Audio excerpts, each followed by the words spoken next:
So initially, Jacobson argues that Rocky Balboa is basically an embody of white grievances because Rocky is being represented as a white victim that is going through difficult times in the social norm, while a African, basically Rocky is mostly a shown as the underdog, which he was as a white male, and they used the Apollo Creed as a way to show black privilege. They're basically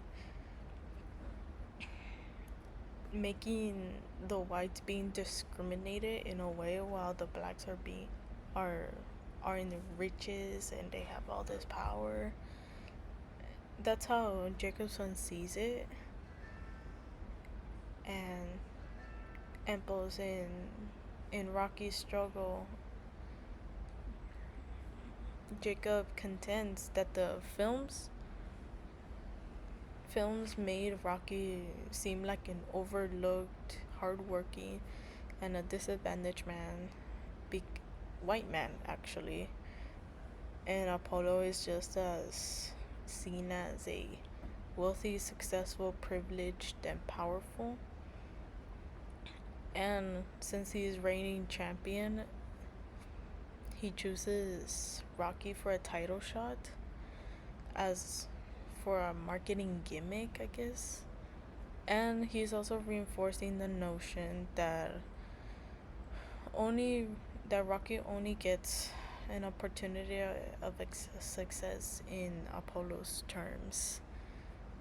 And this dynamic, according to Jacobson, mirrors the perception among some white Americans because they during that time they see that the black individuals basically get most benefits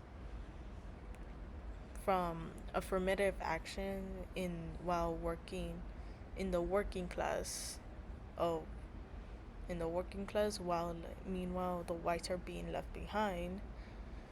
But that's what he believes. And the comparison of Bake versus the University of California in 1978, Jacobson directly ties Rocky Apollo contrast to the landmark affirmative action case, Bake versus UC Regents. Both in that case, Alan Bake, a white applicant, argued that he was denied admission to a medical school due to racial quotas favoring the minority students. So Jacob suggests or is convinced that Rocky is conveys similarly to that because white men like Rocky have to work harder to earn what the black man like Apollo does inherit through the systemic advantages.